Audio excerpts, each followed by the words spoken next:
Okay जी, अस्सलामुअलैकुम वरहमतुल्लाहि वबरकातुहू। बिस्मिल्लाहिर्रहमानिर्रहीम। लास्ट क्लास में हम लोग बात कर रहे थे शेयर्स के बारे में कि सर शेयर्स क्या होते हैं। याद आ रहा है? मैंने आपसे कहा था सर एक इतनी बड़ी कंपनी है, अगर वो कंपनी मैं ख़रीदना चाहता हूँ तो जाहिर है मैं कभी भी नहीं खरीद सकता। तो इन्होंने क्या किया, इन्होंने छोटे छोटे पार्ट्स कर दिए ताकि आसानी से हम क्या कर सकें, हम खरीद सकें। जब भी कभी मैं वो शेयर्स खरीद लेता हूँ तो सर कैसे पता लगेगा कि मैं उस कंपनी का ऑनर हूँ? पता ऐसे लगेगा कि सर वो आपको क्या देंगे, एक सर्टिफिकेट देंगे। वो सर्टिफिकेट किस बात की अलामत होती है कि सर आप इस कंपनी के क्या हैं, आप इस कंपनी के मालिक हैं। यस और नो? सर अगर आपके पास शेयर्स आ गए तो आपने शेयर्स खरीदे क्यों? मतलब कोई भी शख्स जो कि शेयर्स खरीदता है किसी भी कंपनी के, वो शेयर्स खरीदेगा क्यों? क्यों खरीदने चाहिए यार शेयर्स? पहली चीज सर मुझे क्या मिल जाएगी? ऑनरशिप। पहली चीज मुझे क्या मिल जाएगी कि मैं उस कंपनी का क्या बन जाऊंगा, मैं उस कंपनी का ऑनर बन जाऊंगा। दूसरी बात सर मुझे वोटिंग राइट्स मिल जाएंगे। और ये वोटिंग राइट्स का मतलब क्या होता है जानी? हाँ भाई, भैया ओए शहजादे, वोटिंग राइट्स का क्या मतलब है? वोट कर सकते हैं, कितने लोगों को इलेक्ट करना है, क्या करना है, ये सारी की सारी चीजें। टाइम नहीं पता ना तुम्हें हुज़ैफा भाई? हाँ हाँ, वोटिंग राइट्स का मतलब क्या है कि सर हम कितने वोट्स कर सकते हैं। मेरा आपसे सवाल जो मैंने कल भी पूछा था, क्या सर सारे शेयर होल्डर्स बराबर होते हैं? नहीं, शेयर होल्डर्स अलग अलग कैसे हो सकते हैं? नंबर ऑफ शेयर्स के हिसाब से। जिसके पास जितने नंबर ऑफ शेयर्स ज्यादा है सर वो उतना उनसे ज्यादा भारी होगा बंदा। ठीक है, फिर मैंने आपसे कहा था कि सर और क्या कर सकता है, और वो जर्नल मीटिंग को अटेंड कर सकता है। जर्नल मीटिंग को अटेंड करने का क्या मतलब है कि सर जितनी भी शेयर होल्डर्स की मीटिंग्स होंगी उनमें वो क्या कर सकता है, वो आ सकता है, पार्टिसिपेट कर सकता है, खा सकता है और साथ में वोट भी कर सकता है। सर हमारे पास कितने किस्म की मीटिंग्स होती हैं? दो किस्म की मीटिंग्स होती हैं। एक मीटिंग का नाम क्या होता है? Board meeting. और एक मीटिंग का नाम क्या होता है हमारे पास, जिसे हम कहते हैं आपकी जर्नल मीटिंग। फिर मैंने आप लोगों से कहा था सर और हमारे पास क्या क्या राइट्स होते हैं? एक हमें मिलता है डिविडेंड और एक हमें मिलता है कैपिटल गेन। दोनों का फर्क बता सकता है कोई? कैपिटल गेन और डिविडेंड का फर्क बता सकते हैं?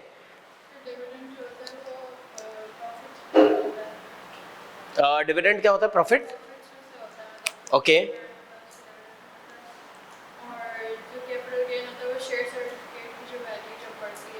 Very good, excellent.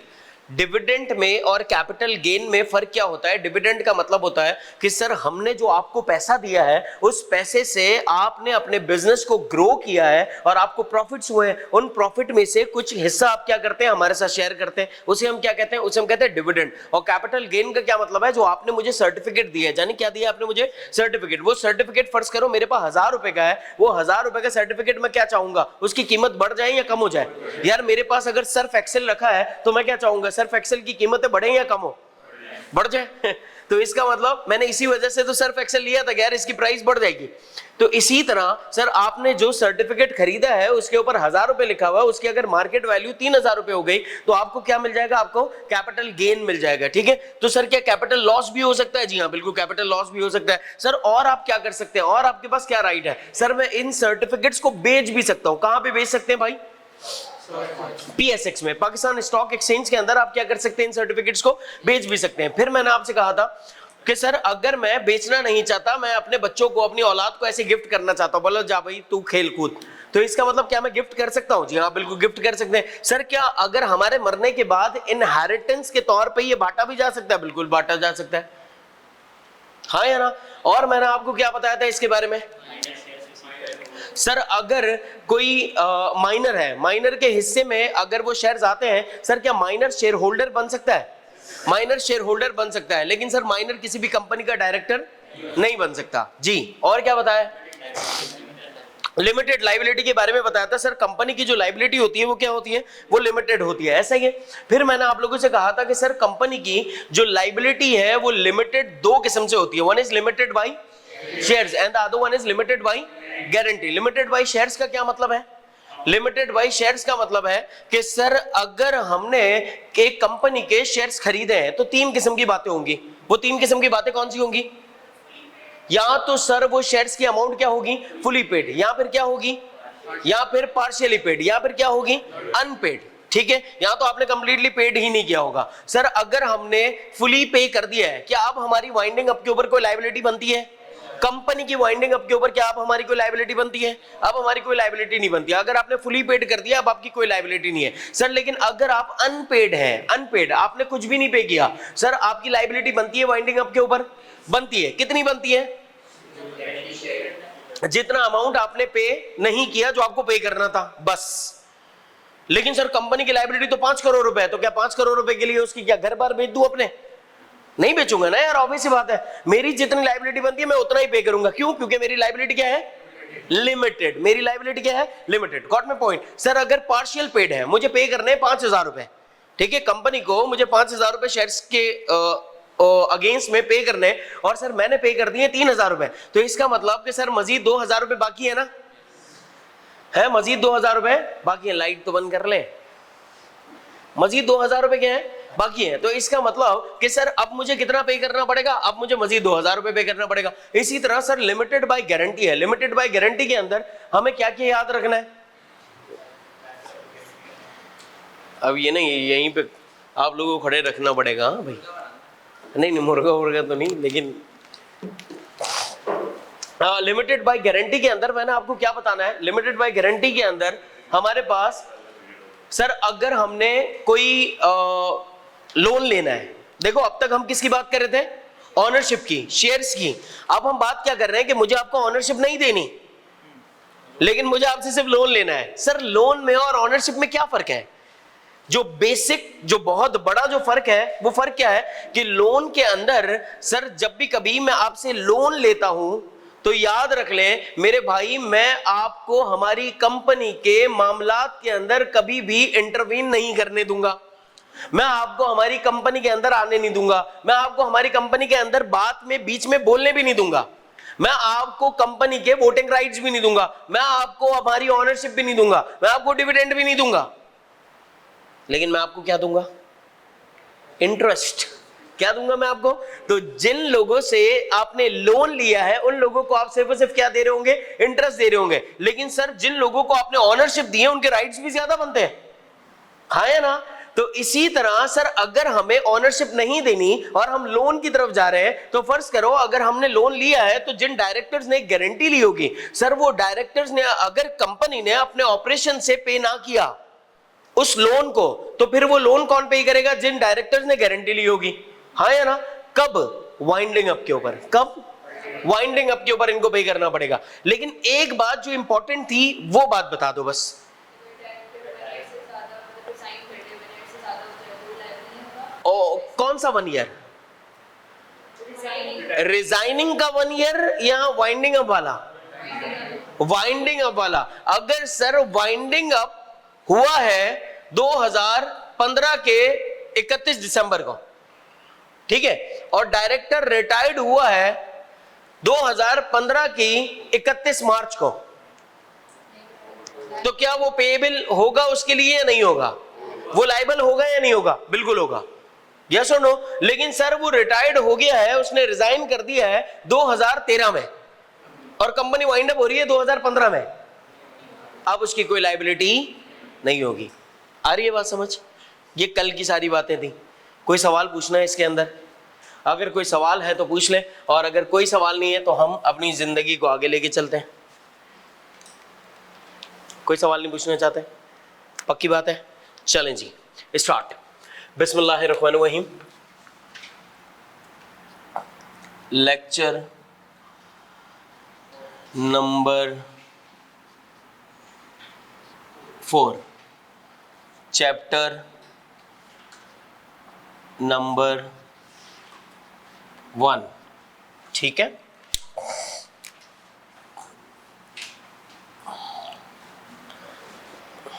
चले, मेरा आपसे एक सवाल, मैं सवाल पूछूंगा ना, आप लोग क्यों आपस में पूछ रहे हैं? सर कंपनी किस कॉन्सेप्ट के तहत बनाई गई होती है? Concept separate legal entity concept के तहत बनाई गई होती है। क्या सोल प्रोप्राइटरशिप में सेपरेट लीगल एंटिटी कॉन्सेप्ट होता है? यस और नो? सर क्या पार्टनरशिप के अंदर सेपरेट लीगल एंटिटी कॉन्सेप्ट होता है? सर इसका मतलब कि कंपनी किस कॉन्सेप्ट के तहत बनाई गई है? सेपरेट लीगल एंटिटी कॉन्सेप्ट के तहत। लिखो, कंपनी किस कॉन्सेप्ट के तहत बनाई गई है? सेपरेट लीगल एंटिटी कॉन्सेप्ट के तहत बनाई गई है। हाँ भाई, कंपनी किस कॉन्सेप्ट के तहत बनाई गई है? सेपरेट लीगल एंटिटी कॉन्सेप्ट के तहत। तो सर एक वर्ड है, इसे हम कहते हैं body corporate. Body corporate. Sir इसके अंदर वो ऑर्गेनाइजेशंस आती हैं जो सेपरेट लीगल एंटिटी कॉन्सेप्ट के तहत बनी हुई होती हैं। I repeat, sir body corporate में वो तमाम ऑर्गेनाइजेशंस आती हैं जो किसके तहत बनी हुई होती हैं? सेपरेट लीगल एंटिटी कॉन्सेप्ट के तहत बनी हुई होती हैं। तो क्या मेरा आपसे सवाल, सर क्या कंपनी भी बॉडी कॉर्पोरेट का पार्ट होगा या नहीं होगा? कंपनी किस कॉन्सेप्ट के तहत बनी हुई है? सेपरेट लीगल एंटिटी कॉन्सेप्ट के तहत। और बॉडी कॉर्पोरेट के अंदर वो तमाम ऑर्गेनाइजेशंस आती हैं जिनका मकसद क्या हो? Separate legal entity concept. तो सर क्या बॉडी कॉर्पोरेट के अंदर कंपनी भी आती होगी या नहीं आती होगी? बिल्कुल आती है। लेकिन अपने पास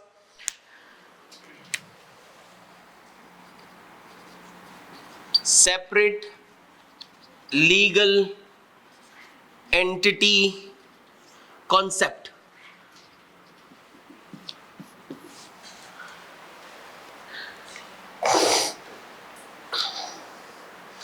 यस और नो? तो सर बॉडी कॉर्पोरेट में इसका मकसद भी क्या है? वो तमाम ऑर्गेनाइजेशंस जिसका मकसद क्या हो, जो किस मकसद के तहत बनाई गई हो? सेपरेट लीगल एंटिटी कॉन्सेप्ट के तहत बनाई गई हो। सर इसके अंदर अब कौन कौन सी ऑर्गेनाइजेशंस आती हैं? सबसे पहली कंपनी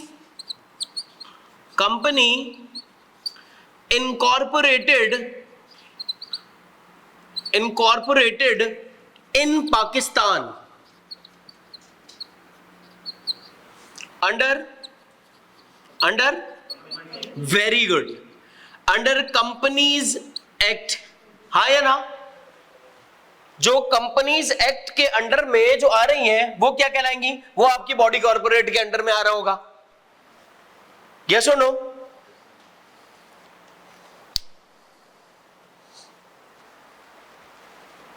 दूसरा, कंपनी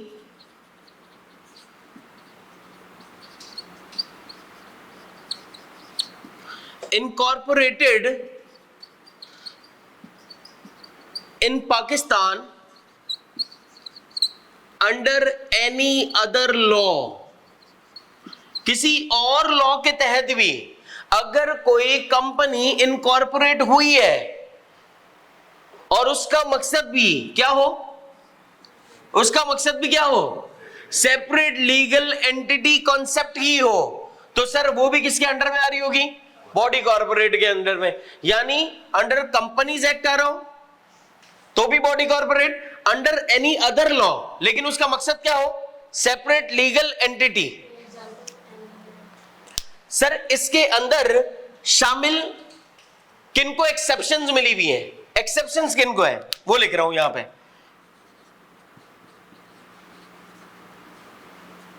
एक्सेप्शंस है यहां पर कोऑपरेटिव सोसाइटी,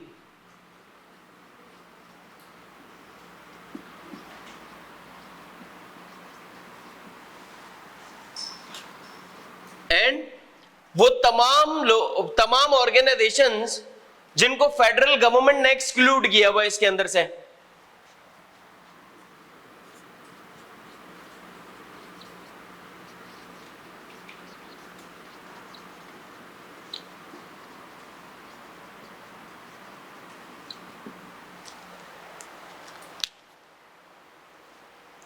यस और नो? दो बातें बोलो मेरे साथ। Companies incorporated in Pakistan under companies act, companies incorporated in Pakistan under any other law.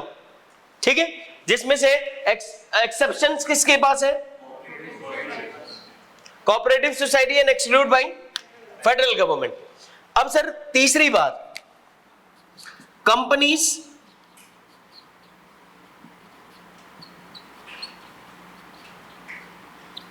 Incorporated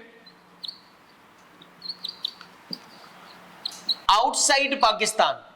अगर कोई कंपनी आउटसाइड पाकिस्तान इनकॉर्पोरेट हुई है, ठीक है, लेकिन सर उनका मकसद भी क्या है, सेपरेट लीगल एंटिटी कॉन्सेप्ट है, तो फिर भी वो किसकी डेफिनेशन के अंदर आ रहा होगा, वो बॉडी कॉर्पोरेट के अंदर में आ रहा होगा। तो तीन बातें हैं बॉडी कॉर्पोरेट में, एक incorporated in Pakistan under companies act, incorporated in Pakistan under any other law, incorporated outside Pakistan. लिखिएगा, शाबाश। एक आपसे सवाल पूछूं, दो नहीं एक। सर हर कंपनी बॉडी कॉर्पोरेट है, यस और नो? हाँ या ना? हर कंपनी बॉडी कॉर्पोरेट है, लेकिन हर बॉडी कॉर्पोरेट कंपनी नहीं है, क्योंकि बॉडी कॉर्पोरेट के अंदर तो दूसरी चीजें भी है ना। हर कंपनी बॉडी कॉर्पोरेट है, यस और नो? हर कंपनी बॉडी कॉर्पोरेट है, लेकिन हर बॉडी कॉर्पोरेट कंपनी नहीं है। लेकिन अपने पास एग्री करते हैं या नहीं? एग्री करते हैं ना भाई?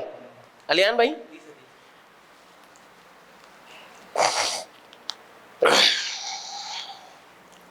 जो के पाकिस्तानी लॉ के मुताबिक रजिस्टर्ड ना हुई हो, दूसरे लॉ के मुताबिक रजिस्टर्ड हुई हो, लेकिन उसका मकसद भी क्या हो, सेपरेट लीगल एंटिटी कॉन्सेप्ट। लिख लो भाई अपने पास, companies incorporated outside Pakistan which is not registered under Pakistani law,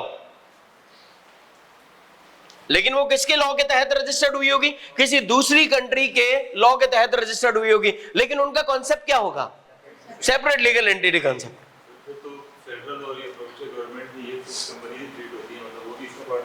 जो मना कर दिया उसके अलावा, जो मना कर दिया उसके अलावा, जिसको स्पेसिफाई कर दिया नहीं, उसकी लिस्ट में जाने की आपको जरूरत नहीं है, ठीक है ना। तो इसका मतलब कि सर अगर आपको स्पेसिफाई कर दिया है फेडरल गवर्नमेंट ने, तो फिर तो आपको कोई मसला ही नहीं। लेकिन अगर फेडरल गवर्नमेंट ने आपको कुछ भी मना नहीं किया, तो बॉडी कॉर्पोरेट एक ब्रॉडर टर्म है, बहुत बड़ा टर्म है ना ये। आप देखें ना, बॉडी कॉर्पोरेट के अंदर कंपनी आ रही है, लेकिन इसका मतलब कि हर कंपनी, हर बॉडी कॉर्पोरेट कंपनी हो ये जरूरी नहीं है। आ गई बात समझ? अब अगर आपने ये लिख लिया, तो बॉडी कॉर्पोरेट की डेफिनेशन अगर कभी उसने पूछ ली एग्जामिनर ने, तो आपको कितनी बातें याद होनी चाहिए? तीन बातें। कितनी बातें? तीन। कौन कौन सी है भाई? पहली, incorporated in Pakistan under companies act, incorporated in Pakistan under incorporated outside Pakistan, yes और नो? तो इसका मतलब ये बॉडी कॉर्पोरेट की डेफिनेशन के अंदर ये तीन बातें। अब आप अपने पास लिखे कि सर जो हमारे पास कंपनीज हैं उनकी टाइप्स कौन कौन सी होती हैं, टाइप्स ऑफ कंपनीज कौन सी हैं?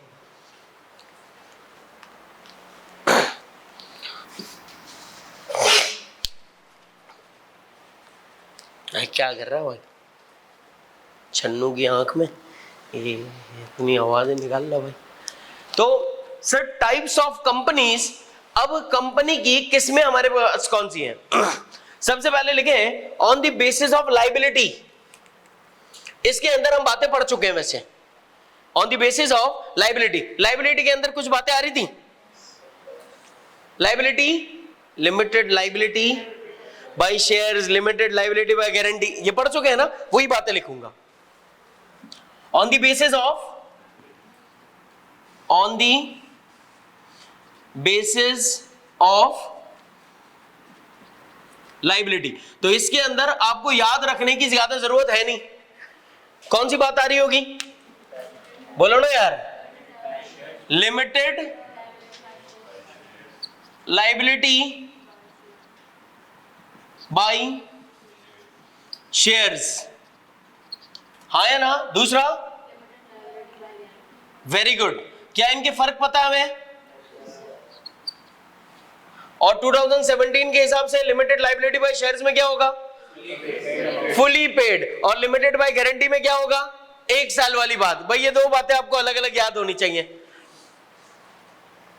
रिजाइन वाली बात ना लिमिटेड बाय गारंटी में, लिमिटेड बाय शेयर्स में कौन सी वाली बात याद होनी चाहिए कि अब सिर्फ और सिर्फ क्या होता है, अब अनपेड, पार्शियल पेड, ये सारी बातें हम नहीं करते। अब हम कौन सी बात करते हैं? सिर्फ और सिर्फ फुली पेड वाली बातें करते हैं। लिमिटेड लायबिलिटी बाय गारंटी, इसके अंदर ज्यादा बात करने की जरूरत नहीं है, सिर्फ एक बात करनी है। सर आपने कहा था कि कंपनी के अंदर हम ऑनर को किस नाम से बुलाते हैं? शेयर होल्डर भी और मेंबर भी। अब सर अगर कंपनी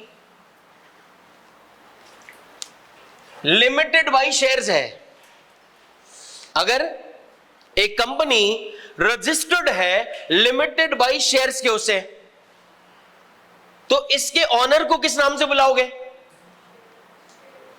शेयर होल्डर्स, हाँ या ना?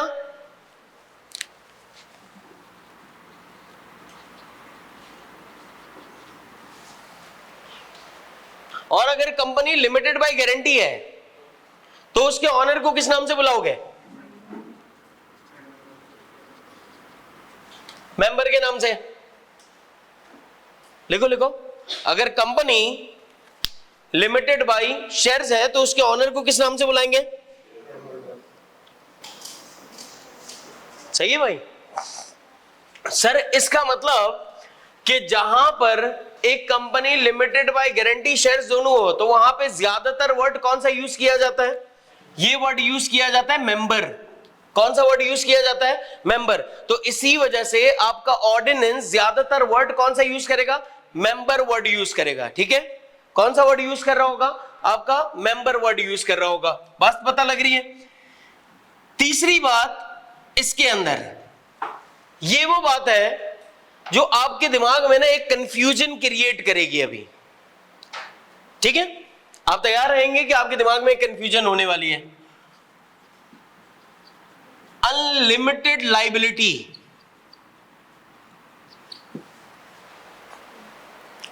आप मुझे ये बताएं, एक शख्स सोल प्रोप्राइटरशिप की बिजनेस स्टार्ट कर सकता है। अगर वो सोल प्रोप्राइटरशिप का बिजनेस स्टार्ट करेगा तो क्या उसको कोई लीगल डॉक्यूमेंटेशन करनी पड़ेगी? क्या उसके ऊपर कोई लीगल रिक्वायरमेंट्स होंगी? क्या कोई रिस्ट्रिक्शंस होंगी? नहीं ना, कुछ नहीं। भाई मेरी मर्जी, मैं एक ठेला लेकर मार्केट में खड़े हो जाऊं और चीजें सामान बेचना स्टार्ट कर दूं, क्या मुझे किसी से पूछने की जरूरत है? मुझे गवर्नमेंट से परमिशन लेने की जरूरत है? नहीं है, कुछ भी नहीं है। लेकिन सर वही एक बंदा अगर अपने आप को एक कंपनी के तौर पे रजिस्टर्ड करना चाहता है तो वो क्या पागल हो गया है? भाई एक बंदा जो कि सुबह सब्जी मंडी गया, सब्जी मंडी से सब्जियां ली और बेचने के लिए निकल गया, और एक बंदा जो कह रहा है नहीं नहीं मुझे तो कंपनी स्टार्ट करनी है, तो सर उस माइंडसेट में और इस माइंडसेट में क्या फर्क है? वो जो सोल प्रोप्राइटर है ना, उसकी जो लायबिलिटी है वो अनलिमिटेड है। अगर उसने लोगों से उधार लिया और वो लोगों का उधार पे ना कर सका तो क्या किया जाएगा? उसकी पर्सनल प्रॉपर्टीज को फोरफीट किया चले जाएगा। यस सुनो। लेकिन सर अगर कंपनी है तो कंपनी की लायबिलिटी हमेशा क्या होती है? लिमिटेड। तो इसी वजह से हर बंदा अपने आप को सिक्योर करने के लिए सोल प्रोप्राइटरशिप के बिजनेस पे नहीं जा रहा, और किस पे जा रहा है? कंपनी के बिजनेस पे, ताकि उसकी लायबिलिटी क्या हो सके? लिमिटेड हो सके। अब सर ये कौन सा ऐसा शख्स होगा जो अपनी लायबिलिटी कंपनी स्टार्ट करने के बावजूद भी अनलिमिटेड लायबिलिटी के अंदर लेके जा रहा होगा? सवाल समझ आ रहा है? हाँ या ना? ये कौन सा ऐसा शख्स है जिसकी लायबिलिटी कंपनी स्टार्ट करने के बाद है ही लिमिटेड, लेकिन उसके बावजूद सर वो अनलिमिटेड लायबिलिटी वाली कंपनी स्टार्ट कर रहा है। आप मुझे बताओ, आपके पास दो ऑप्शंस हो, भाई आप कंपनी स्टार्ट करना चाहते हो, आपने बोला जी हां करना चाहते हैं, भाई लिमिटेड लायबिलिटी वाली कंपनी स्टार्ट करोगे अनलिमिटेड लायबिलिटी वाली कंपनी? बताओ, लिमिटेड लायबिलिटी वाली अनलिमिटेड लायबिलिटी वाली? तो फिर ये कौन सा शख्स है जो अनलिमिटेड लायबिलिटी वाली कंपनी स्टार्ट कर रहा होगा? कोई बेवकूफ होगा ना। तो इसका मतलब कोई भी शख्स खुद से कभी भी कंपनी की लायबिलिटी अनलिमिटेड नहीं चाहता होगा, यानी कि कोई ऐसी रिक्वायरमेंट होगी कंपनी स्टार्ट करने की जिसको आपने फुलफिल नहीं किया होगा, या कोई ऐसी चीज होगी जो आपने पूरी ना की हो, तो फिर SECP कहता होगा कि आपकी हम कंपनी को रजिस्टर्ड तो करते हैं, लेकिन हम आपकी लायबिलिटी लिमिटेड नहीं रखेंगे, हम आपकी लायबिलिटी अनलिमिटेड रखेंगे। आ रही है बात समझ? तो इसका मतलब कोई शख्स खुद से अपने ऊपर यह अजाब नहीं लेगा, कोई दूसरा बंदा उसके ऊपर यह वाला अजाब डालेगा। कट में पॉइंट, हाँ है ना?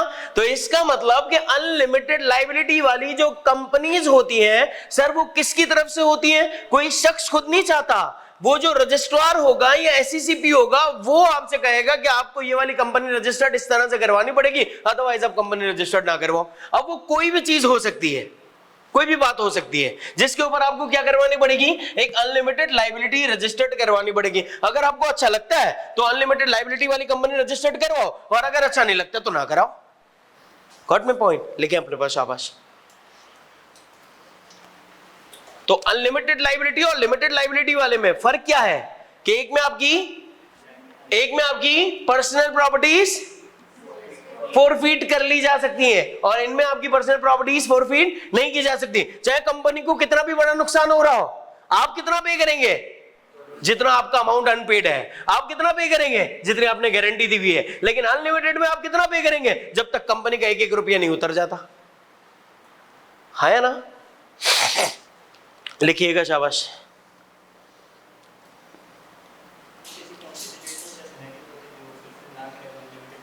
कुछ भी हो सकते हैं, इट डिपेंड करता है उसके ऊपर, आपकी रजिस्ट्रार्स के ऊपर। सर अगर कोई आपके साथ ज्यादती कर दे, अपनी मर्जी से आपको ये वाली कंपनी करवा दे, तो सर हमारे पास क्या कोई ऑप्शन होगा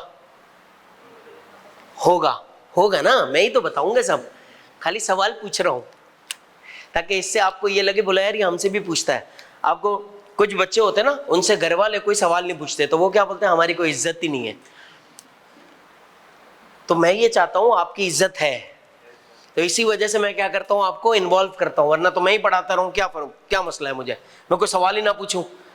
आपको क्या लग रहा है? बोले नहीं यार हमें इतना अक्लमंद समझ रहा है, हालांकि मुझे सब पता है आपके बारे में, लेकिन फिर भी मैं ट्राई तो करूं ना यार। ये बात है बस, और कोई बात नहीं। भूल गया ना क्या पूछ रहा था। अच्छा भाई क्या बता रहा था?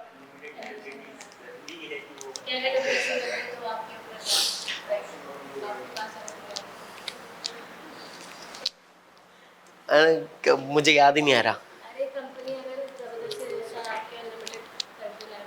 हाँ भाई, अगर SECP या रजिस्ट्रार अगर आपको जबरदस्ती से, आपकी मर्जी है, आप चाहो तो फिर कंपनी रजिस्टर्ड ही ना करवाओ, वो सारी रिक्वायरमेंट चीजों को फुलफिल करो और उसके बाद लिमिटेड लायबिलिटी के अंदर फॉल करो।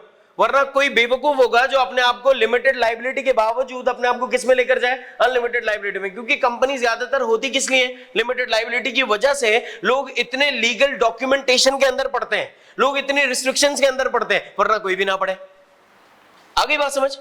फिर इसके बाद हमारे पास और कंपनीज हैं,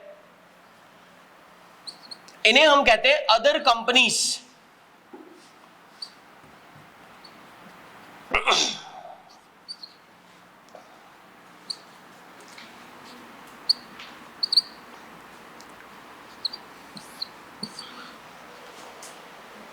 अदर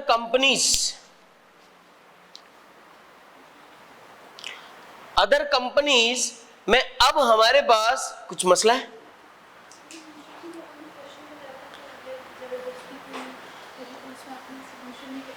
हाँ भाई, मैंने आपसे ये कहा कि आपकी मर्जी, आप कंपनी रजिस्टर्ड ही ना करवाएं, यार आपका एक राइट था लिमिटेड लायबिलिटी का, और लिमिटेड लायबिलिटी और अनलिमिटेड लायबिलिटी में एक बहुत बड़ा फर्क है।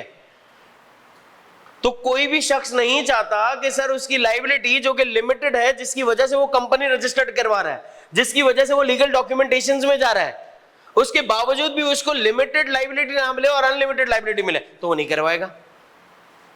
आ रही है बात समझ जी? अदर कंपनीज में हमारे पास फिर कौन सी चीजें? पहली चीज होल्डिंग कंपनी।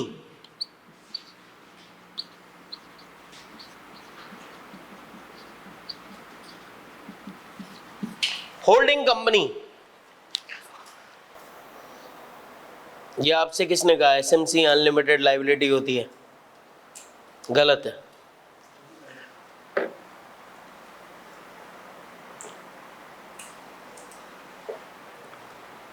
आप सोचे ना, एसएमसी का मतलब क्या है?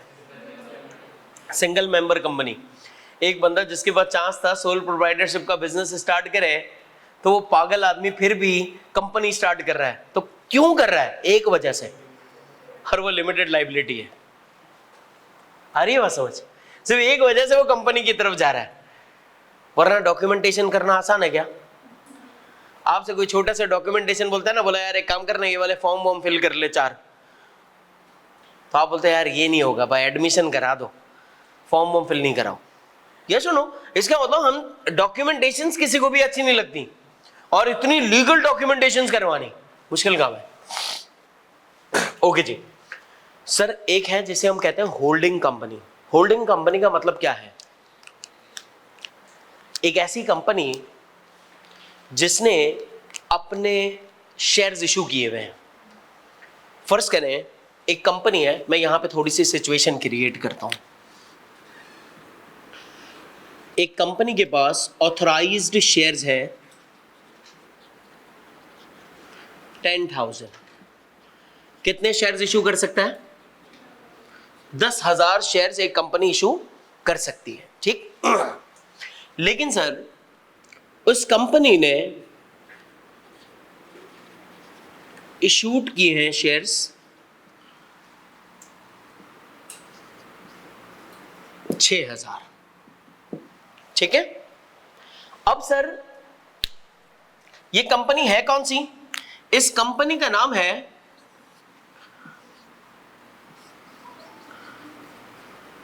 कंपनी ए। इस कंपनी का नाम क्या है? कंपनी ए। ये कंपनी ए की सूरत हाल है। सर एक है जिसे हम कहते हैं कंपनी बी। कंपनी बी ने क्या किया? कंपनी बी ने कंपनी के इशूड शेयर्स, जो कि शेयर्स जो इशू हुए हुए थे, उनको क्या कर लिया? उनको एक्वायर कर लिया। कितने नंबर ऑफ शेयर्स को एक्वायर कर लिया?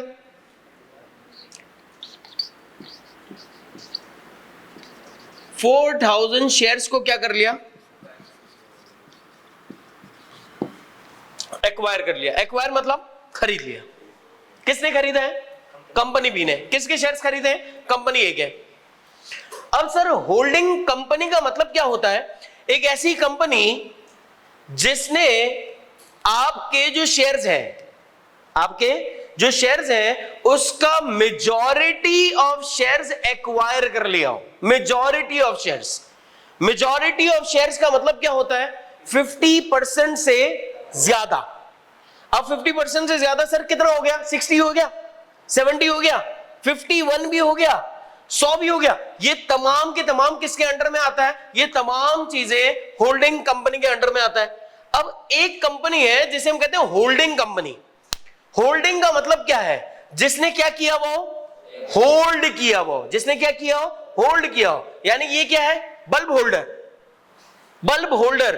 तो एक ऐसी कंपनी जिसने क्या किया हुआ होगा? जिसने दूसरी कंपनी के मेजॉरिटी ऑफ शेयर्स को क्या किया होगा? होल्ड किया होगा। तो वो कंपनी क्या कहलाएगी? वो कंपनी होल्डिंग कंपनी कहलाएगी। अभी सब्सिडियरी की बात ही नहीं करी यार। अरे हाँ, वो तो आप सही बोल रहे हो। एक बात तो समझाऊंगा ना पहले, होल्डिंग क्या है। तो होल्डिंग समझ आ रहा है? होल्डिंग क्या है? एक ऐसी कंपनी जो दूसरी कंपनी के मेजॉरिटी ऑफ शेयर्स को क्या कर ले? एक्वायर कर ले। उसे हम क्या कहते हैं? उसे हम कहते हैं होल्डिंग कंपनी। अब मुझे ये बात बताओ सर कंपनी बी ने कितने नंबर ऑफ शेयर्स एक्वायर किए? 4000। कितने में से? इशूड कितने हैं, लेकिन ऑथोराइज कितने हैं? 10,000। तो सर ऑथोराइज में से चेक करेंगे, इशूड में से? इशूड में से। हमेशा देखेंगे कहां से? इशूड शेयर्स में से देखेंगे। सर ऑथोराइज शेयर्स तो भले इसके 10,000 है, अगर 10,000 का आप 4,000 निकालो, 4,000 डिवाइड बाय 10,000, तो इसका मतलब सर ये तो 40% हुआ है। तो फिर तो कंपनी भी होल्डिंग कंपनी नहीं हुई। तो इसका मतलब हमेशा कहां से देखते हैं? इशूड शेयर से। कहां से देखेंगे? इशूड शेयर से। तो इशूड शेयर्स कितने थे? 6,000। उन 6,000 में से आपने एक्वायर कितने किए हैं? 4,000। तो इसका मतलब आपकी परसेंटेज 50% से ज्यादा हो गई। तो कंपनी बी यहां पे क्या हो गई? होल्डिंग कंपनी हो गई। क्या हो गई भाई? कंपनी है, ओ सॉरी, कंपनी बी क्या हो गई? Holding company. सर इसने किस कंपनी को होल्ड किया है, यानी किस कंपनी के शेयर्स को एक्वायर किया है? कंपनी ए के शेयर्स को एक्वायर किया है। क्या मतलब?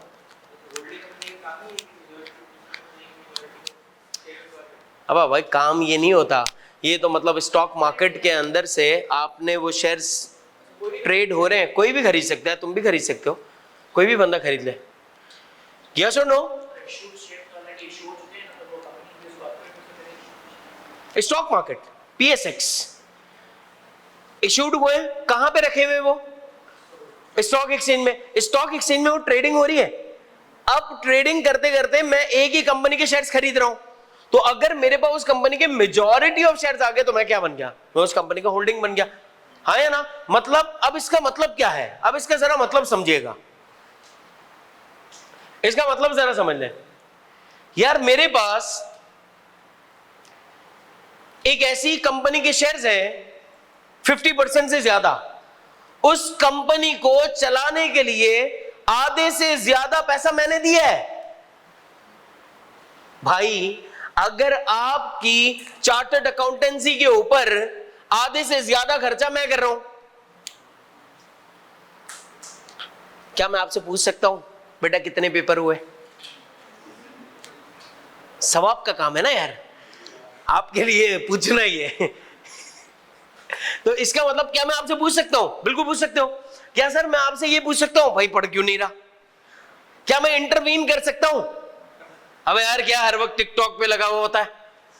मैं पूछूंगा ना आपसे, सर वजह क्या है? क्योंकि सर आपको पैसा, आपकी कंपनी को, आप कंपनी के लिहाज से सोचें, आपकी कंपनी को एक्चुअली आधे से ज्यादा पैसा आपकी कंपनी को चलाने के लिए, यानी आपकी कंपनी के अंदर आधे से ज्यादा इन्वेस्टमेंट तो मेरी हुई है। तो क्या सर मैं आपकी मीटिंग्स के अंदर इंटरवीन कर सकता हूं? बोर्ड मीटिंग्स में क्या आपकी कंपनी का कंट्रोल और मैनेजमेंट मेरे हाथ में भी होगी अब? हाँ या ना? द रीजन बीइंग क्योंकि सर आपको पैसा मैंने दिया है। अब ये कौन इंटरवीन कर रहा है? Holding company. किस में इंटरवीन कर रहा है? कंपनी ए में। अब सर सवाल यह है कि जिसको होल्ड किया हुआ है वो क्या कहलाती है? जिसने होल्ड किया है वो क्या कहलाएगा? जिसने होल्ड किया है वो क्या कहलाएगा? Holding company. और सर जिसको होल्ड किया है, होल्ड किसको किया है? कंपनी बी को। तो कंपनी ए को, तो कंपनी ए क्या कहलाएगी? सब्सिडियरी कंपनी कहलाएगी। क्या कहलाएगी? कंपनी ए सब्सिडियरी कंपनी कहलाएगी। तो ये कंपनी ए क्या है?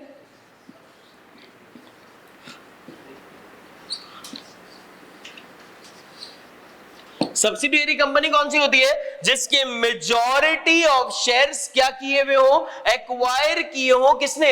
होल्डिंग कंपनी ने। तो वो कंपनी कौन सी कहलाएगी? जिसके शेयर्स एक्वायर किए हो वो क्या कहलाएगा? Subsidiary company. और जिसने शेयर्स एक्वायर किए हो? Holding company. लिखो आप अपने पास।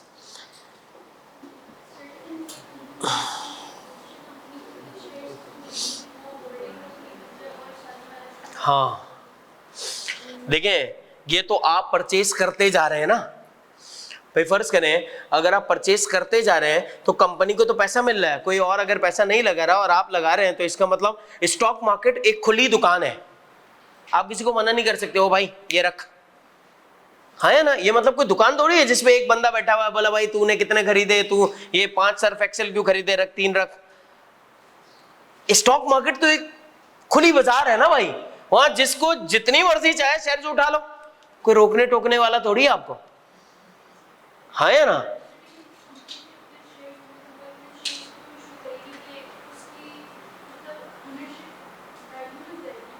हाँ, अब इसी वजह से बहुत सारी जो बड़ी बड़ी कंपनीज हैं वो अपने कभी भी मार्केट के अंदर इतने नंबर ऑफ शेयर्स इशूड ही नहीं करते। जी, आ रही है बात समझ?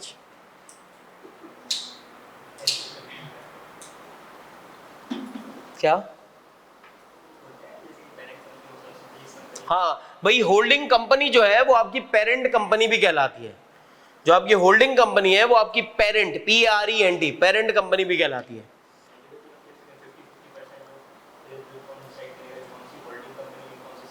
क्या?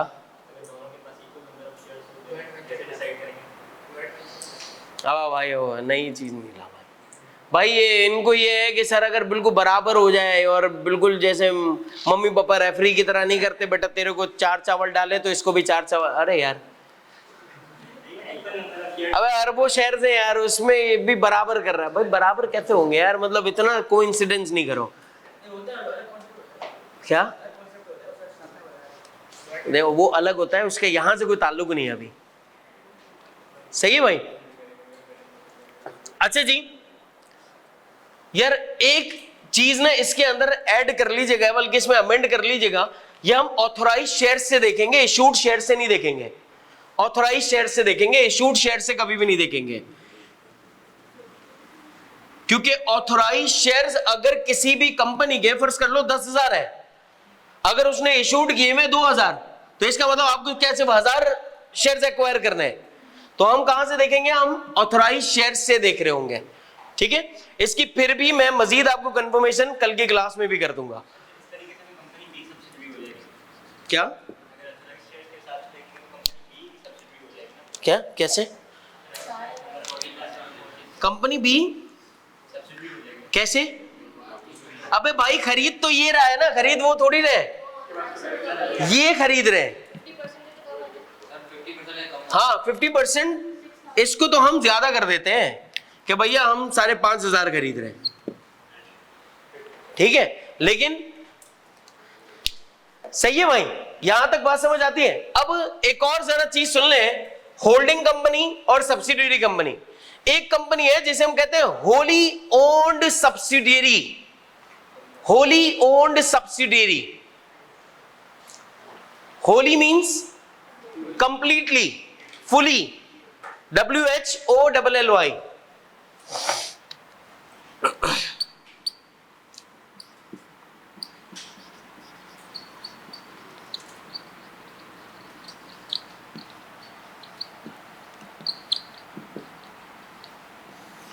होली ओन्ड सब्सिडियरी का मतलब क्या है कि सर हमने आपकी कंपनी के तमाम शेयर्स खरीद लिए हैं, 60% नहीं, 70% नहीं, 80% नहीं, 100% शेयर्स हमने क्या कर लिए, एक्वायर कर लिए।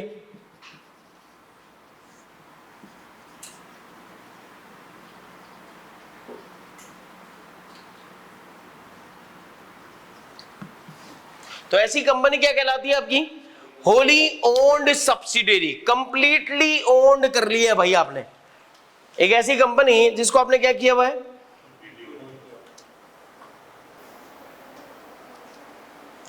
बेटा दे दें इसी अटेम्प्ट में।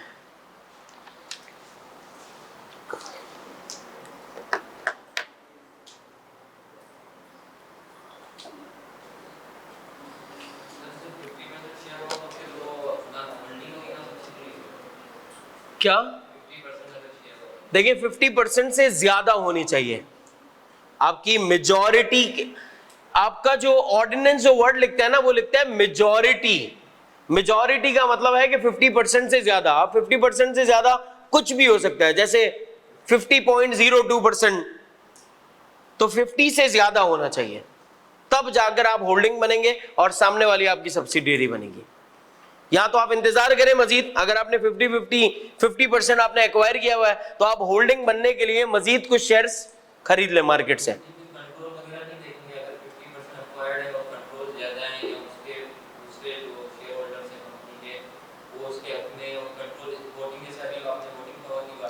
देखो मैंने वोटिंग पावर्स की जो बात की थी ये जरा सुन ले भाई, मैंने ये कहा था जो मैंने वोटिंग पावर्स की बात की थी वो बात मैंने की थी आपकी जनरल मीटिंग के लिए। यहां पर इनका कंट्रोल मैनेजमेंट के अंदर में होगा, और मैनेजमेंट के अंडर में मतलब कि यहां पर ये बोर्ड मीटिंग्स में भी आ सकते हैं। वो जो शेयर होल्डर्स थे वो कहां पे जा रहे थे, सिर्फ और सिर्फ जनरल मीटिंग में, यहां पर ये बोर्ड मीटिंग में भी आ सकते हैं। समझ आ रही बात? तो वो वोटिंग राइट्स वाली बात सिर्फ किसके लिए थी, जर्नल मीटिंग के लिए। ठीक है, जर्नल मीटिंग में आपके वो वोटिंग राइट्स होते हैं, लेकिन बोर्ड मीटिंग में आपके पास कौन आ सकता है, वो लोग जिन्होंने आपकी कंपनी को होल्ड किया हुआ है, क्योंकि आपको सबसे ज्यादा पैसा हमने ही दिया हुआ है। बात समझ आ गई? डन है? ओके भाई। अब तो हमारे पास कौन कौन सी चीजें आपको पता लग गई है। एक आपको पता लग गई limited by shares, limited by guarantee और अनलिमिटेड लायबिलिटी। फिर आपको पता लग गया होल्डिंग, सब्सिडियरी और होली ओन्ड सब्सिडियरी। एक और कॉन्सेप्ट है एसोसिएट का, उसके बारे में एक पूरा चैप्टर है, वो इंशाल्लाह जब वहां पर जाएंगे तो और मजीद डिटेल में डिस्कशन हो जाएगी वहां पर। ठीक है, अब आप अपने पास फिर एक और चीज लिखेंगे, on the basis of status.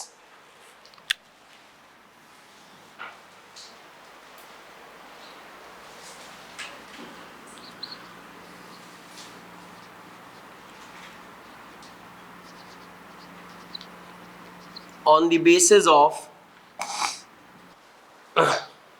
Sir on the basis of status में यहां पर सबसे पहली जो बात आएगी वो किसकी आ रही है,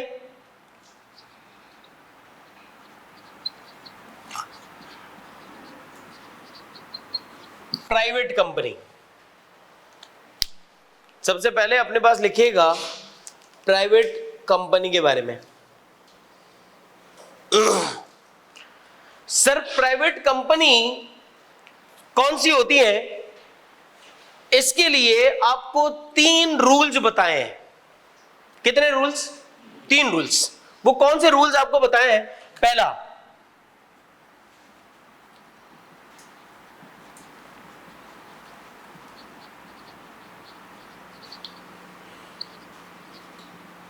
सर आपके मेंबर्स को लिमिट कर दिया गया कि आप मैक्सिमम कितने मेंबर्स हो सकते हैं, 50।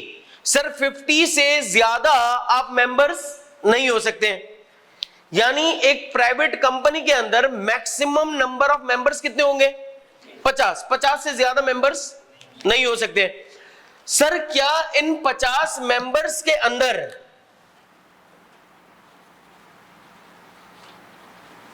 एम्प्लॉइज इंक्लूड है या नहीं?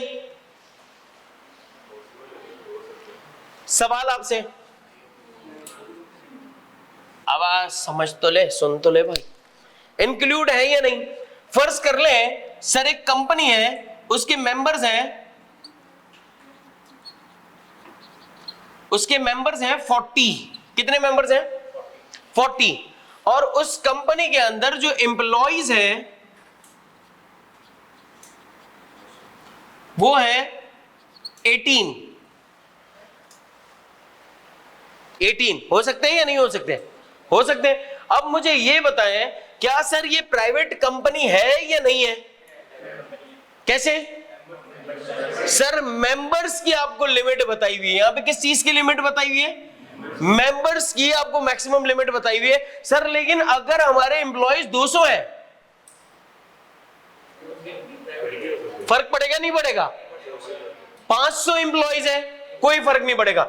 इसका मतलब कि अगर आपके सामने इस तरीके की कोई डिस्कशन लिखी भी होगी तो आपको इससे कोई फर्क नहीं पड़ेगा। एम्प्लॉइज की काउंटिंग नहीं होती, यहां पे हमसे मेंबर्स की काउंटिंग कर रहे हैं। किसकी काउंटिंग कर रहे हैं? मेंबर्स की काउंटिंग कर रहे हैं। तो यहां मेंबर्स की लिमिट कितनी दी हुई है आपको? 50। कितनी दी हुई है कि मैक्सिमम क्या? लीस्ट कम से कम कितने होंगे सर? कम से कम यहां पर 2 होंगे, वैसे एक भी होता है वो एसएमसी हो जाएगी, वो मैं आपको इसी के फौरन बाद बता रहा हूं, ठीक है? तो कम से कम आपके पास कितने लोग होंगे? 2, और ज्यादा से ज्यादा आपके पास कितने लोग होंगे यहां पर? 50। अब सर ये वाली बात समझ आती है? इसी के अंदर एक और पॉइंट, एक एम्प्लॉय वाला पॉइंट, दूसरा सर क्या जॉइंट शेयर होल्डर्स को हम कितना कंसीडर करेंगे?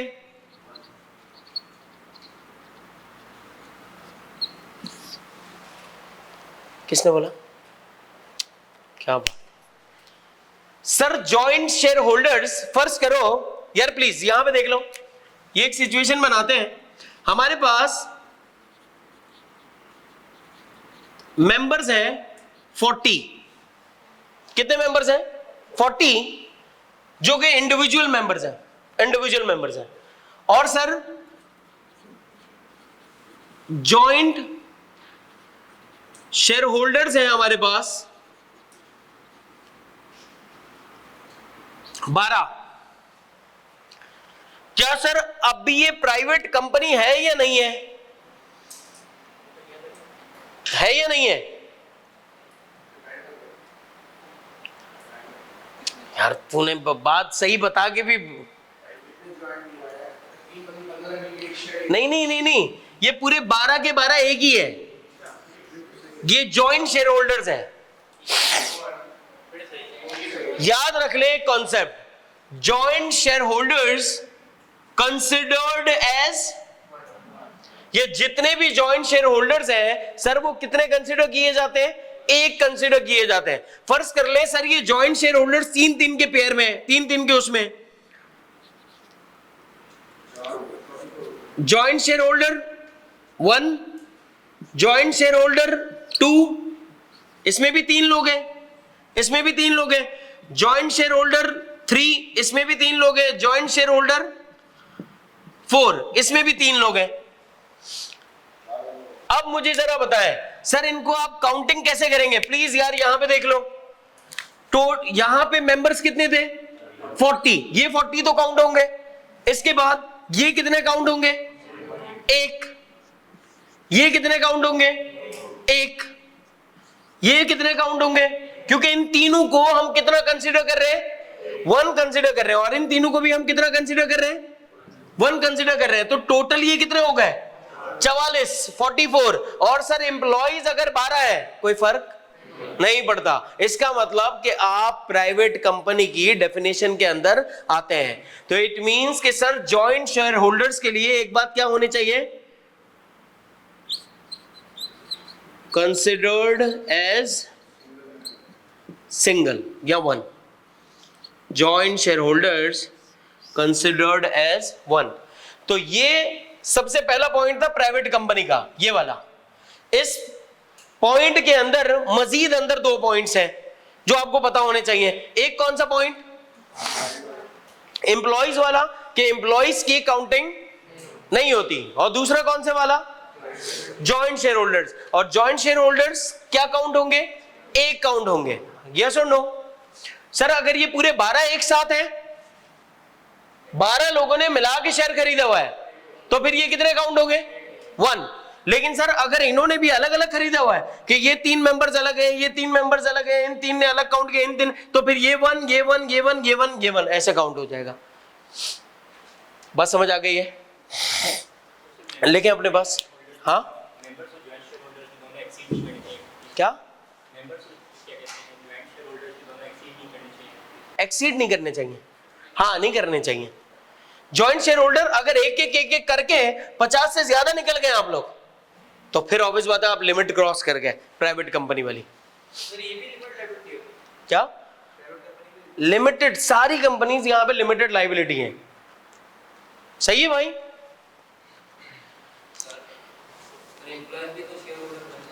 हाँ बन सकते भाई, बन सकते हैं और बन गए, अलग अलग बात है। अगर एम्प्लॉय शेयर होल्डर बन गए तो अब तो इनकी काउंटिंग होगी भाई। जब तक एम्प्लॉय शेयर होल्डर नहीं है तब तक तो वो खाली एम्प्लॉय है ना भाई। एक बंदा दामाद नहीं है तब तक क्या है? बंदा है, दामाद बन गया तो अब अलग इज्जत है ना उसकी। अब काउंटिंग होगी दावत में, हर उसमें लेने देने में है। बस अब तक तो खाली एम्प्लॉय था, अब तो अब एक्सपीरियंस तू भी कर ले भाई एक्सपीरियंस।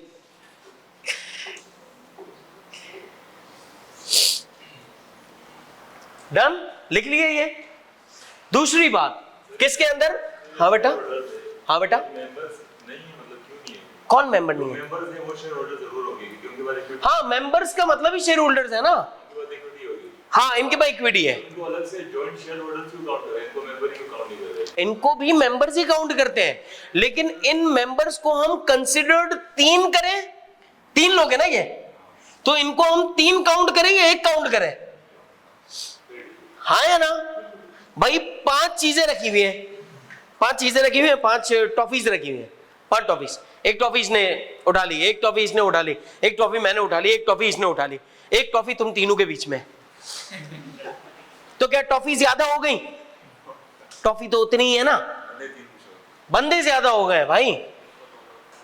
हाँ है ना भाई? एक प्रॉपर्टी, और आसान समझ लो, और आसान समझ लो, एक प्रॉपर्टी मैंने खरीदी, एक प्रॉपर्टी इसने खरीदी, एक प्रॉपर्टी इसने खरीदी, एक प्रॉपर्टी तुम तीनों ने खरीदी, तो क्या इसका मतलब प्रॉपर्टियां बढ़ गई? अबे प्रॉपर्टी तो एक ही है ना। अब तुम 10 लोग खरीद लो मिलके, उससे कोई फर्क, प्रॉपर्टी में थोड़ी फर्क पड़ेगा। आ गई बात समझ? सिंपल सी बात है, बिल्कुल समझ आ गई है। मजीद इसकी डिटेल में जाने की जरूरत नहीं है, समझ आ गई वाली बात। अब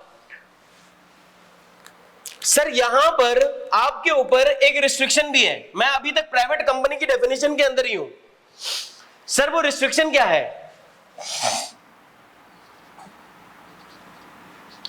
restrict right to transfer shares. अब जरा समझिएगा इस बात को। सर आपके ऊपर एक रिस्ट्रिक्शन की तलवार है। अब वो रिस्ट्रिक्शन किस बात की है?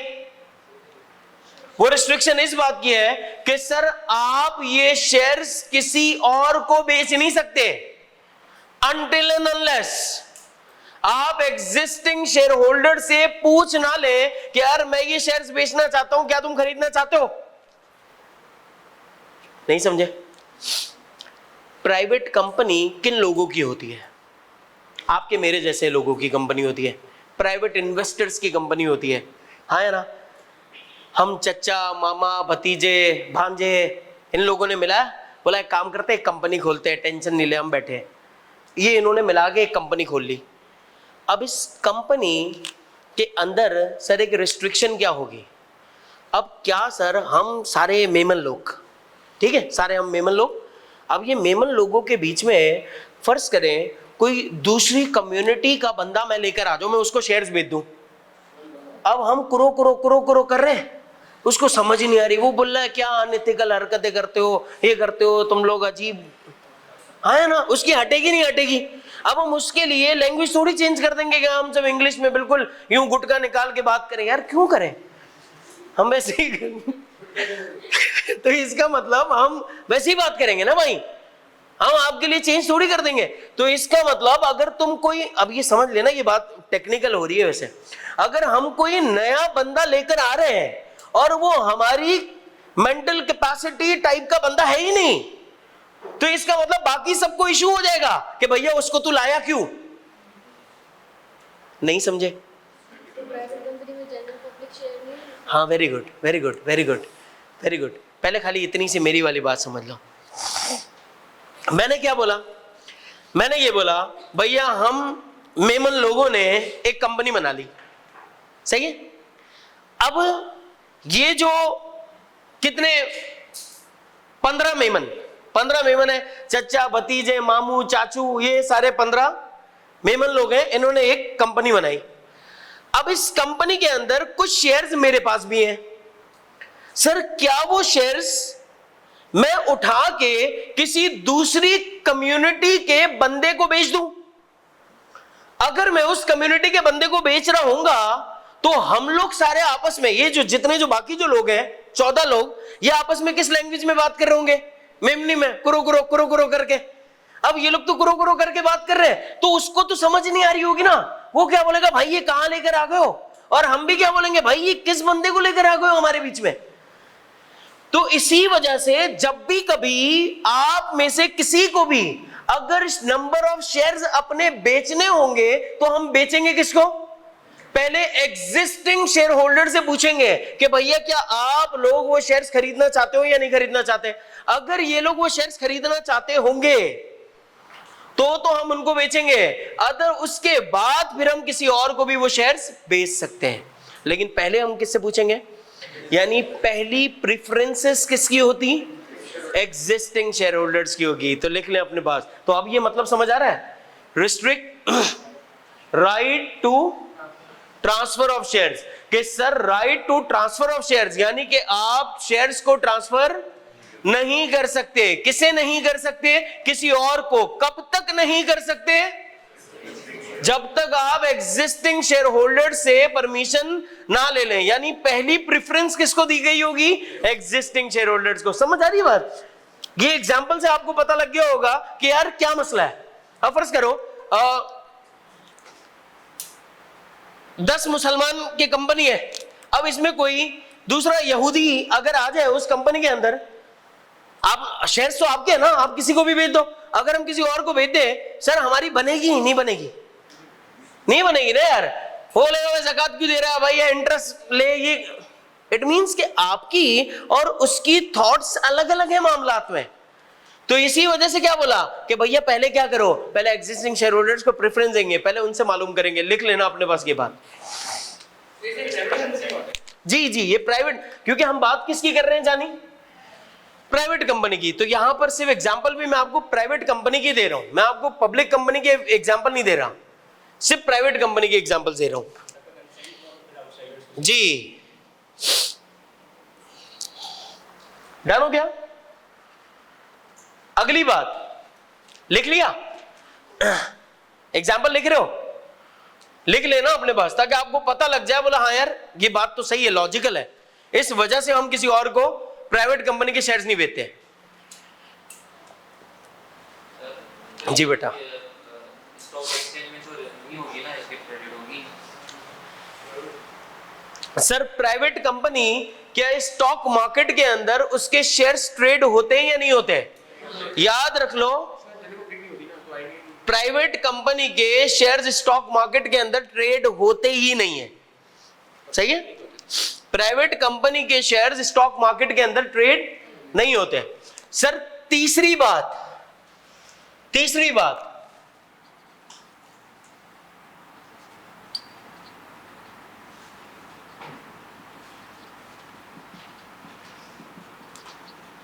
Prohibits invitation to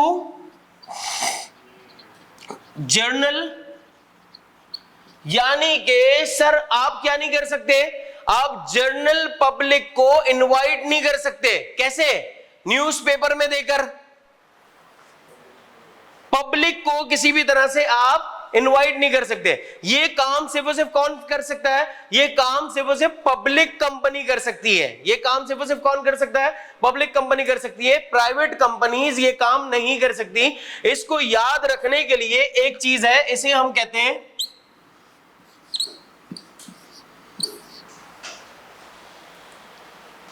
LRP। ये इसको याद रखने के लिए एक आसान सा फॉर्मूला है। अच्छा बता, पब्लिक कंपनी की डेफिनेशन में क्या लिखा है? जो प्राइवेट कंपनी नहीं है, जो प्राइवेट कंपनी नहीं है वो पब्लिक कंपनी है। तो अगर हमें प्राइवेट कंपनी की ये 3 चीजें पता है, कहानी आसान नहीं हो गई। तो पहली चीज क्या है? कम ऑन बोलो मेरे साथ। पहली चीज क्या है? लिमिट क्या है भाई? कितने मेंबर्स होंगे? 50। इसमें क्या नहीं शामिल होगा? एम्प्लॉय शामिल नहीं होंगे। और क्या 1 कंसीडर किया जा रहा होगा? जॉइंट शेयर होल्डर्स हम 1 कंसीडर करेंगे। ऐसा ही है। फिर दूसरी बात, सर क्या हम किसी और को ये शेयर्स ट्रांसफर कर सकते हैं? नहीं कर सकते? नहीं कर सकते। सबसे पहले किससे पूछा जाएगा? एग्जिस्टिंग शेयर होल्डर्स को हमने प्रेफरेंस देनी होगी। यस और नो?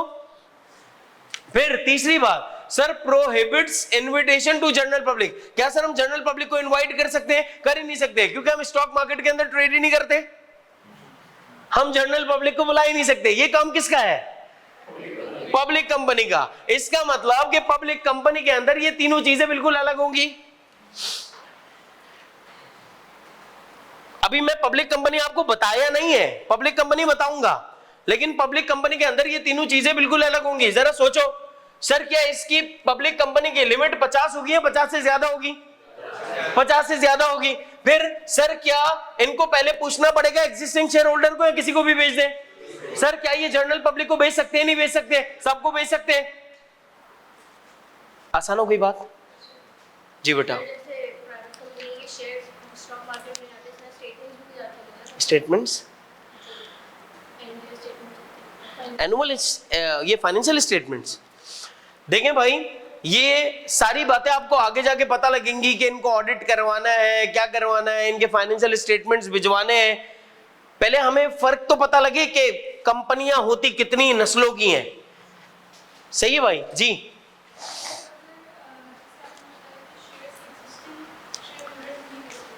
एग्जिस्टिंग,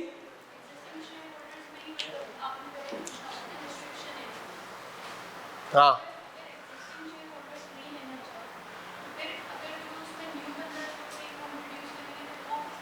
मालूम करेंगे ना आपस में कि भैया मैं इस बंदे को भेज दूं या क्या करूं। ठीक है, क्योंकि अब है ही कुछ ही लोग हैं, कुछ ही लोग अगर होंगे तो आपका मशवरा करना क्या हो जाएगा? आसान हो जाएगा। आ रही है बात समझ? आप यहां पे मशवरा करके करेंगे कोई भी काम। फर्ज करें ना 10 लोग हैं, 15 लोग हैं, 18 लोग हैं, 20 लोग हैं, तो आप क्या करेंगे? एक मीटिंग कॉल करेंगे। मीटिंग कॉल करेंगे, उसके अंदर आप मशवरा करेंगे। आई बात समझ? डन हो गया? ये बात समझ आती है या नहीं? आसान हो गई बात? जल्दी से देख लेते हैं। सर मैंने आपको स्टार्ट कहां से किया? मैंने आपसे ये कहा था स्टार्ट में, सबसे पहले हमने रिवीजन किया, फिर मैंने आपको बताया था sir separate legal entity concept. Company का कॉन्सेप्ट क्या होता है? Separate legal entity concept. हाँ या ना? कंपनी एक अलग है, इसके ऑनर्स अलग है, दोनों अलग अलग है। फिर मैंने कहा एक वर्ड है बॉडी कॉर्पोरेट। बॉडी कॉर्पोरेट के अंदर हर वो ऑर्गेनाइजेशन आती है जो कि किस कॉन्सेप्ट के तहत होगी? जानी किस कॉन्सेप्ट के तहत होगी? सेपरेट लीगल एंटिटी कॉन्सेप्ट के तहत। कितनी बातें होंगी तो बॉडी कॉर्पोरेट के अंदर आ जाएगी? 3 बातें। Incorporated in Pakistan under companies act, incorporated in Pakistan under any other law, incorporated outside Pakistan. Yes और नो? फिर मैंने आपको बताया कि सर हमारे पास on the basis of liability 3 किस्म की चीजें हैं। One is limited by shares, limited by guarantee और unlimited liability. Limited by shares और लिमिटेड बाय गारंटी के बारे में कल बात कर चुके थे। अनलिमिटेड लायबिलिटी कंपनी, सर ये एक ऐसी कंपनी है जो कि एक्चुअल में कोई भी शख्स खुद ये कंपनी रजिस्टर्ड नहीं करवाएगा। यस और नो? क्योंकि अकलमंदी का मुजाहिरा नहीं है। होल्डिंग कंपनी कौन सी कंपनी होती है? एक ऐसी कंपनी जो कि जिस कंपनी ने मेजॉरिटी ऑफ शेयर्स, मेजॉरिटी मतलब मोर देन 50%, 50% से ज्यादा अगर एक्वायर कर लियो दूसरी कंपनी के, तो वो कौन सी कहलाएगी? Holding company. और दूसरी कंपनी कौन सी कहलाएगी? जिसके शेयर्स एक्वायर किए जा रहे होंगे, सब्सिडियरी कंपनी। ऐसा ही है। फिर मैंने आप लोगों को बताया सर एक होती है Holi own subsidiary. Holi own subsidiary का मतलब क्या है? कि जिसके 100% शेयर्स क्या कर लिए गए हो? एक्वायर कर लिए गए हो। सर होल्डिंग कंपनी को हम पेरेंट कंपनी भी बोलते हैं। फिर मैंने आपको बताया on the basis of status private company के बारे में आज से बात हुई है। सर इसमें हमें याद रखने के लिए ये बात याद रखना जरूरी है। वो क्या है? LRP, that is limit, restrictions and prohibition. मैं आपको इनके मतलब भी बताऊंगा कि सर रिस्ट्रिक्शन में और प्रोहिबिशन में फर्क क्या होता है। हाँ है ना? सर मतलब हमें तो ये लग रहा है ये वाला वर्ड लिखो, इसको ये वाला लिखो, ये वाला लिखो, बात एक ही है, हो जाएगा। हाँ है ना? कि सर मैं लिमिट लिखूं या रिस्ट्रिक्ट लिखूं, प्रोहिबिट लिखूं, कोई इतनी टेंशन नहीं है। बट टेंशन है, टेंशन है। शराब के लिए क्या वर्ड यूज हुआ है? प्रोहिबिट। प्रोहिबिट का मतलब क्या होता है? जिसमें कोई चांस नहीं है, किसी भी सिचुएशन में नहीं पीना, किसी भी सिचुएशन में नहीं पीना। इसका मतलब दैट इज प्रोहिबिशन। अम्मा अब्बा क्या करते हैं? रिस्ट्रिक्शंस लगाते हैं। रिस्ट्रिक्शंस में ना थोड़ा सा चांस होता है, देयर इज अ चांस कि अम्मा बोलते हैं हाँ चल चले यार दोस्तों में। हाँ है ना? पहले तो मना किया है और ना बाद में क्या बोले? बोला चले आ, पहले बोले नहीं तेरे को इससे नहीं करने दूंगी, फिर बाद में थोड़ा सा वल निकाल ले, बोले चल अब तुझे ही सही लगता है तो कर ले बेटा, खुद निपटियो फिर। तो इसका मतलब दैट इज रिस्ट्रिक्शंस। तो रिस्ट्रिक्शन में और प्रोहिबिशन में मजीद इंशाल्लाह आपको कल बता दूंगा। अभी ऐसे ही आपको जाते हुए एक जल्दियां बता दी है, रिस्ट्रिक्शन और प्रोहिबिशन में फर्क है। कोई बात समझ आ गई है? कोई बात नहीं समझ आई है? जी भाई, कोई ऐसी बात जो आप पूछना चाहते हो? नहीं? डन हो गया? चले जी, से अल्हम्दुलिल्लाह, से अगेन अल्हम्दुलिल्लाह, स्टे ब्लेस्ड, अपना ख्याल रखें। इंशाअल्लाह ताला हमारी आपसे मुलाकात जो है वो अल्लाह के हुक्म से कल होगी। टिल देन अस्सलामु अलैकुम व रहमतुल्लाहि व बरकातुहू।